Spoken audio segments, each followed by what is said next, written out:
Alhamdulillahi Rabbil Alamin. Allahumma salli ala Sayyidina Muhammad wa ala alihi wa ashabihi ajma'in. Alhamdulillah, semoga Allah yang menguasai hati kita, menguasai lahir kita juga, terus mengaruniakan kepada kita keyakinan yang meningkat dari waktu ke waktu. Karena bahagia itu tergantung dari iman dan amal soleh. Kalau iman kurang, pasti kurang bahagia. Amal soleh kurang, pasti kurang bahagia. Kita setiap waktu harus belajar supaya keyakinan kita meningkat kepada Allah dan amal kita juga meningkat. Pintunya adalah ilmu. Maka kita harus bijak sekali dengan waktu kita 24 jam sehari. Di balik semua kesibukan kita yang beragam, kita harus jadi pembelajar sejati. Kita alokasikan waktu belajar, tidak bisa tidak. Karena usia bertambah, masalah bertambah, kesulitan bertambah, bagaimana mungkin kita menyikapi semua yang bertambah dengan ilmu yang tidak bertambah? Kalau kita tidak serius belajar, kita semakin hari dua yang meningkat, tensi dan emosi. Ribet hidup ini. Padahal kita dirancang oleh Allah itu untuk bahagia. Jadi kalau kita tidak bahagia, pasti kurang apa? Ya, lemah ilmu dan lemah jiwa kita. Kalah oleh nafsu. Rezeki besar kalau tiap hari kita dapat ilmu, sehingga nambah yakin ke Allah dan nambah amal soleh kita. Itu penting. Kita sering bahagia kalau dapat uang, dapat makanan. Itu uang dan makanan tanpa ilmu bisa jadi bahan penderitaan. Baik, rekan-rekan, kita akan kaji sebuah hadis sahih.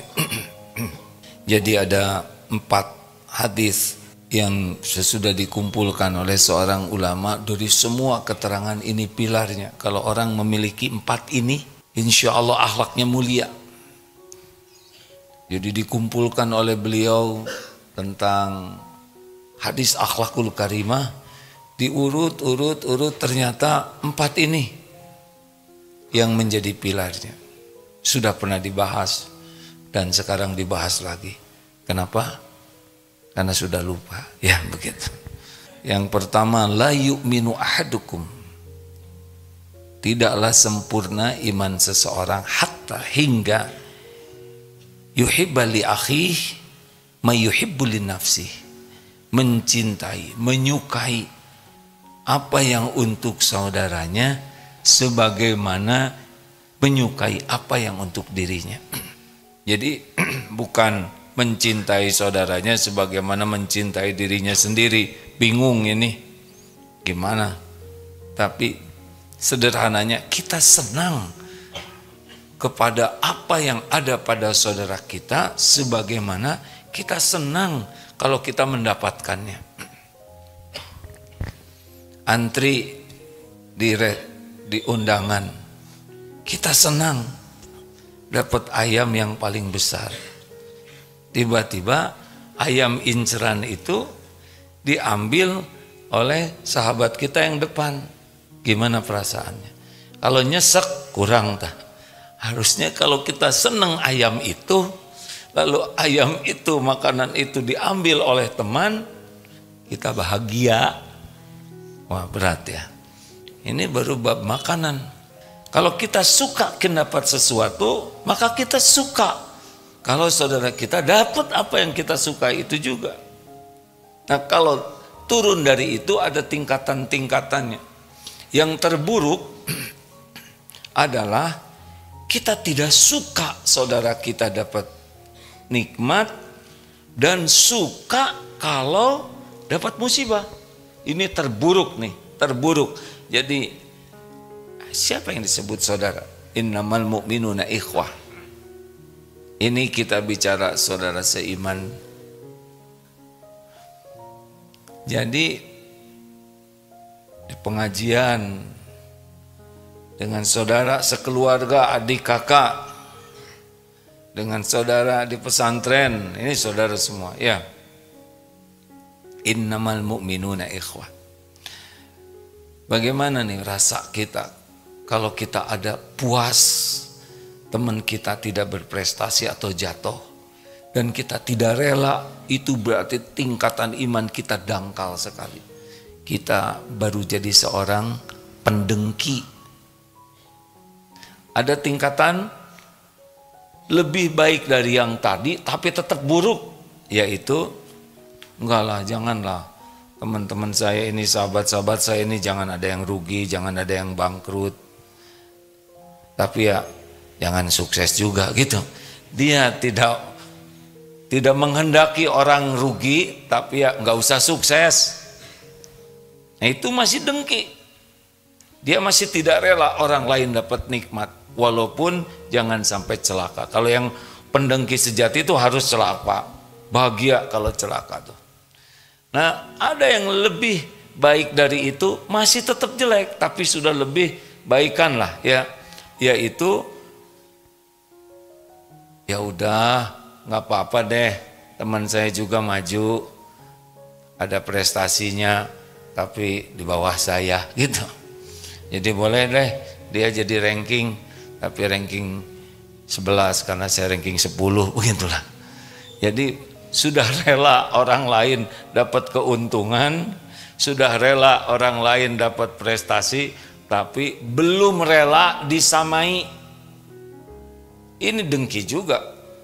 Nah, standar orang yang benar-benar sudah berkualifikasi punya iman yang bagus adalah kita dapat ranking 1, kita bahagia. Hah, jadi ranking 1-nya 2, nggak apa-apa, nggak apa-apa. Nggak ada ganjelan di sini. Kita dapat rezeki gaji misalkan 10 juta, teman ternyata baru juga kerja 2 bulan, gajinya udah sama. Kalau nyesek, nah nggak rela tuh. Nggak apa-apa, nggak apa-apa. Ibu dari Majelis Talim Aisyah Purwogondo, Purwokerto, Purwogondo. Nggak apa-apa, Bu, silakan ya Bu ya. Saya setuju. Oh Jepara ya. Ibu Jepara, tiba-tiba di depan Majelis Taklim Aisyah Purwogondo Jepara ini ada lagi yang bikin majelis taklim. Kalau ngebenggul segede gini, kenapa? Sama-sama mencari ilmu, sama-sama ingin dekat kepada Allah, atau pindah dari biasanya di MT Aisyah ini pindah ke MT yang di seberangnya. Kalau jadi jengkel, berarti ada masalah dengan iman kita. Kenapa? Di sini nyari keridhaan Allah, di sana nyari keridhaan Allah. Harusnya kita bahagia. Harusnya kita senang kalau orang lain dapat nikmat yang sama. Nah, yang paling top adalah kita bahagia dengan melihat saudara kita diberi oleh Allah lebih dari kita. Nih masuk kerja sama-sama, tiba-tiba karir teman kita tuh lebih bagus, jabatannya naik, gajinya naik, periksa hati kita. Kalau kita nyesek di sini, nah itu iman kita lemah. Kalau kita alhamdulillah, lama-lama sama, lama-lama lebih tinggi, gajinya lebih besar. Kita ingin tidak seperti itu. Kalau kita ingin, nah sekarang saudara kita dapat, kita bahagia.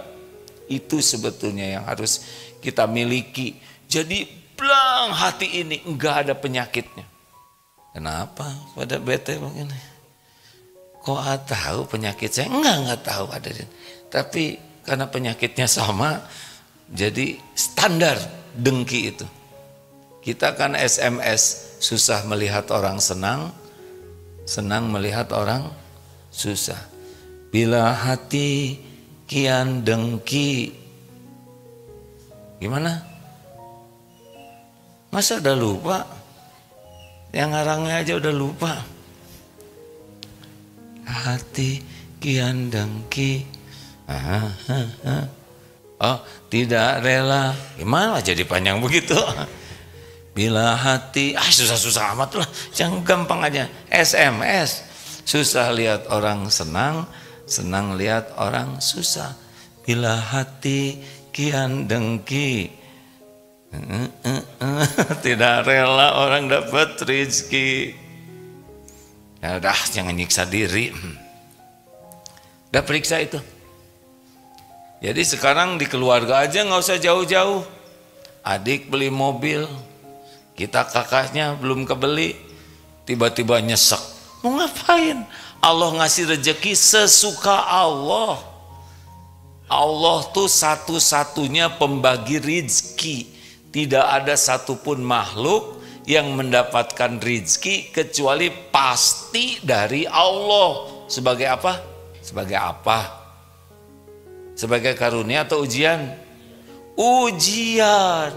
Jadinya karunia kalau bersyukur. Jadi nggak usah iri, nggak apa-apa, terserah Allah ngebagikan rezeki ke siapapun. Walaupun seibu sebapak, itu beda-beda rezekinya. Walaupun seangkatan sekolah, beda-beda. Dan perjalanan waktu sesuka Allah, dikasih, ditahan, diambil. Ada yang cepat dikasih, wah kamu sukses, belum tentu ya. Kalau syukur baru sukses. Jadi kadang baru juga lulus, kasih banyak. Nanti kalau Allah mau ngambil, ambil sesuka Allah saja. Dibuka, dilapangkan, disempitkan, diangkat, diturunkan, dan semuanya baik bagi orang yang beriman. Kalau diberi dia bersyukur, ditahan dia bersabar, diambil dia ridho, lihat yang lain tidak ada dengki. Ayo periksa hati ini, doa, Allahumma ati nafsi taqwaha wa zakiha anta khairu man zakaha anta waliyuha wa maulaha. Minta kepada Allah supaya dianugerahkan jiwa yang takwa dan dibersihkan oleh Allah ini. Karena Allah sebaik-baik yang bisa mensucikan jiwa kita. Kalau tidak capek dan dengkinya kita kepada orang lain tidak merubah apa yang Allah rencanakan kepada orang tersebut. Bisa dipahami Pak? Jadi kita dengki sama tetangga, lungsur langsar saja sesuai dengan rencana Allah. Kalau kita dengki sama teman kantor, terus Allah mau ngasih sesuatu, pasti nyampe walaupun kita tidak rela. Cuma bedanya temannya naik pangkat, dia naik tensinya. Yang dengan tetangga juga nggak boleh menyelidiki ya Bu, nggak boleh. Oh tetangga kok dapat itu, terserah Allah mau ngasih apapun. Tetangga sekarang mobilnya jadi bagus, itu Allah yang memberi sebagai ujian. Dan kita jangan, itu mah ujian, dengki sama ya, itu juga nggak rela. Sudah nggak usah ikut campur. Alhamdulillah tetangga saya, anak tetangga hafal Quran, anak kita kurang hafal. Coba gimana perasaannya? Ini anak kita dengan anak tetangga ikut Baitul Quran, menghafal Quran. Nah anak tetangga hafal 15 juz, anak kita baru hafal 5 juz. Bagaimana? Enak atau bahagia? Harusnya bahagia. Harus bahagia. Sebagaimana kita bahagia kalau anak kita hafalannya banyak, maka ketika tetangga kita anaknya hafalannya banyak, kita kan jadi bahagia sebagaimana kita ikut bahagia dengan kebahagiaan yang dirasakan. Nggak boleh ada ganjelan di sini. Nah, kalau anak kita tiba-tiba kesusul oleh anak kita, misalkan anak kita jadi 20 juz, di sana mandek, kalau ada puas, kesusul nih ya, nah itu juga dengki. Kenapa? Harusnya kita ikut sedih ya, prihatin. Kalau kita fokus kepada menjaga hati seperti ini, dunia lebih ringan, hati lebih nyaman, nggak ada lelahnya tentang urusan pembagian karunia ini. Faktanya dengki terus, dengki dengan teman sekelas, dengki dengan teman sekamar, dengki saja, capek. Dan dengki ini adalah penyakit iblis. Iblis tidak rela Allah menciptakan Nabi Adam, dan hasilnya dikutuk selama-lamanya. Ya, dia enggan, aba wastakbaro, dia enggan menerima kenyataan Allah menciptakan Nabi Adam, dan dia sombong merasa dirinya diciptakan dari api sedang Adam dari tanah. Dia ujub merasa diri lebih, dan dia takabur merendahkan yang lain. Mikir apa hadirin? Kena kemana-mana dengki ke siapa? Yang paling bahaya siapa? Antara ulama dengan ulama kalau pendengki. Waduh, itu akan menggunakan dalil untuk menjatuhkan ulama yang didengkinya. Dokter dengan dokter, ojek dengan ojek.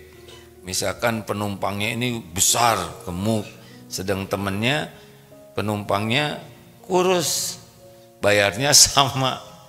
Yang penumpang aduh, jadi sebel sama temennya yang penumpangnya kurus, nggak rela, maunya dipindah aja yang gemuknya ke sana.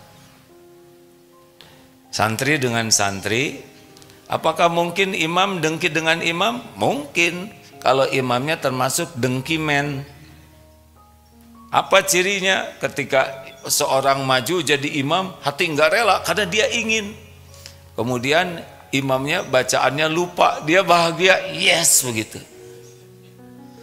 Yang biasanya merdu, imamnya jadi serak, sip begitu, aneh. Jadi dia tidak sholat karena dia ngarap-ngarap imamnya lupa ayat, suaranya serak. Apa aja sepanjang sholat itu mencari kekurangan kesalahan yang didengkinya. Aduh, capek sekali ini. Tahu-tahu sukses, nggak ada kekurangannya, dia tewas itu ada, menderita. Masih ingat zaman sekolah, anak-anakku sekalian, nilai terbaik di kelas ini diperoleh pelajar fulan dengan nilai 85.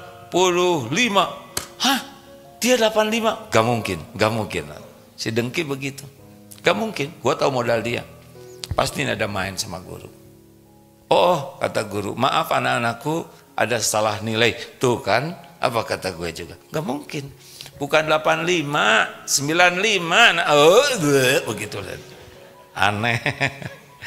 Temennya naik nilainya, dia gedubrak dari kursi paling belakang. Apa yang kepikir, Pak? Majelis taklim dengan majelis taklim lagi. Nggak rela majelis taklim yang di sebelahnya lebih banyak. Pesantren dengan pesantren. Mana yang bagus? Pesantren banyak santrinya atau sedikit santrinya? Mana yang bagus? Yang bagus adalah pesantren yang diridhoi Allah. Makin banyak santri itu sebetulnya makin berat, harus dipertanggungjawabkan. Bagaimana kalau jadi seorang penceramah, asalnya rajin ngaji ke sini, terus rajin ngaji ke pesantren yang lain? Kita harusnya bersyukur, berarti santrinya ilmunya nambah. Gak mungkin santri pesantren di sini terus mau apa? Di sini terbatas ilmunya. Harusnya santri belajar di sini, belajar, kita senang melihat santri ilmunya lebih tinggi daripada gurunya. Kan mau apa? Kita ingin kelihatan paling pintar di kelas. Misalkan ulangan biologi, semuanya nilainya 4, 3. Kira-kira, dan gurunya itu nilainya paling bagus di soal itu karena dia yang bikin. Kalau murid, punten ya, kalau murid nilainya jelek semua, yang jelek siapa kira-kira? Gurunya. Dia nggak mau ngajarin semuanya karena takut kesusul oleh murid. Ini guru error. Guru sukses itu adalah yang bisa mengantarkan murid-muridnya lebih baik dari dirinya. Punten ya, saya mohon maaf nih, kalau sekiranya saat ini misal ada yang memuji yang sedang ceramah ini, sebetulnya yang sukses yang bukan yang ceramah ini. Yang sukses itu orang tua yang mendidik, guru-guru yang terus mendidik dan melatih. doanya orang-orang yang mengantarkan. Kalau sayanya sendiri, kalau dipuji itu ujian. Tapi pujian itu yang lebih berhak adalah yang mengantarkan kita bisa begini. Lalu di mana prestasi kita? Nah, prestasi kita seberapa banyak kita mengantarkan santri, teman, tetangga untuk sukses. Makanya disebut khairun nas anfa'uhum linnas. Jadi orang yang paling baik itu bukan orang yang mendapatkan buat dirinya, tapi yang menjadi jalan yang lain. Jadi kita tuh harusnya senang melihat orang lain lebih baik dan kita berkontribusi membuat orang lebih sukses. Bagaimana kalau orang nanti kita didik makin harum sedang kitanya makin tidak dikenal? Tidak ada masalah sama sekali. Kita tidak perlu terkenal, tidak perlu diakui, tidak perlu dikagumi orang. Kalau kita berbuat yang terbaik, karena memang ini hidup kita, sukses itu adalah melakukan yang terbaik. Mengantarkan teman-teman jadi sukses. Nanti gimana kalau yang itunya jadi lebih hebat? Ya itu udah rezeki kita jadi jalan. Tapi kitanya nggak diterima kasih, nggak ada masalah, nggak ada masalah. Tapi kita nggak diingat-ingat, nggak ada masalah sama sekali. Allah pasti ingat. Enak begitu hadirin? Halo? Ini haji kemarin. Padahal semua yang ada di tanah suci haji kemarin saudara, benar? Tapi kadang-kadang pernah dulu dapat pelajaran ketika sedang haji kami memilih jalan kaki. Nah, ada tim perintis tuh. Karena rombongannya besar, kurang lebih 700 yang jalan itu. Jadi ada tim perintis, ada rombongan haji yang berjalan standar, dan nanti di belakang ada yang bagian tim penyapu kepada yang jalannya pelan dan capek. Nah, tim perintis segera memasang tali rapia untuk tempat istirahat jamaah. Banyak rombongan tuh pasti memakan tempat luas ini. Sesudah dipasang rapia oleh tim perintis. Kebetulan saya tim perintisnya. Duluan jalan. Sedang dipasang, disterilkan. Tiba-tiba masuk saudara-saudara kita dari Bangladesh. Masuk aja ke pagar itu. Berbaring aja di sana. Waduh. Haji. Indonesia. Mau ngomong Bangladesh susah yang Indonesia. Apa kata haji itu sambil rileks begini? I'm your brother. Saya kan saudaramu. Oh, yes, please. Satu patah kata itu. Bukankah saya saudaramu? Nah, kita kalau haji itu yang dianggap saudara itu hanya bangsa Indonesia saja. Negara lain nggak dianggap saudara, padahal saudara. Nah, yang di Indonesia ternyata yang dianggap saudara itu yang satu provinsi. Jawa Timur itu. Kita mau Jawa Timur. Kenapa wajahnya begitu? Nah, ternyata yang di provinsi Jawa Barat tuh yang saudara asli itu adalah yang sekabupaten. Kabupaten lain mah tidak terlalu saudara lah. Mau naik bis, turun. Ini buat Kabupaten Cirebon. Yang Cianjur diturunin. Nah, ternyata di kabupaten itu yang saudara asli itu adalah yang satu kloter, hadirin. Ya mah kloter 242, maaf ya jangan masuk ke sini gitu. Ternyata dari satu kloter, saudara yang paling asli itu yang satu regu. Regu lain mau masuk ke lift, maaf turun, ini buat regu 5 gitu. Diturunkan dari lift. Padahal satu bis itu. Dan ternyata saudara inti itu adalah yang sekamar, Pak. Kamar sebelah jemurannya diturunin. Ini buat kamar kita nih, kamar 2, kamar 3, turunin aja. Zolim. Makin sempit rasa bersaudara, makin sempit hati kita. Berlebar rasa bersaudara. Lihat yang jualan, ini saudara saya. Belum laku, beli Pak. Tawar jangan. Kalau kita jualan pengen ditawar tidak? Jawab, ya udah nggak usah nawar, gitu.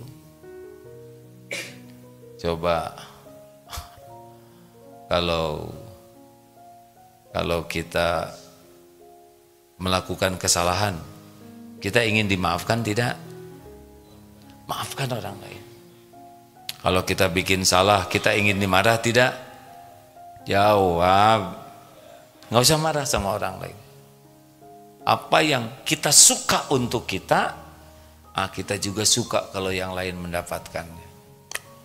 Duh, enak kayaknya hidup begini. Dek, coba deh ayat Rabbana ighfir lana wa li ikhwanina alladziina sabaquna bil iman. Ini penyakit ghil namanya. Harus bebas dari penyakit dengki ini.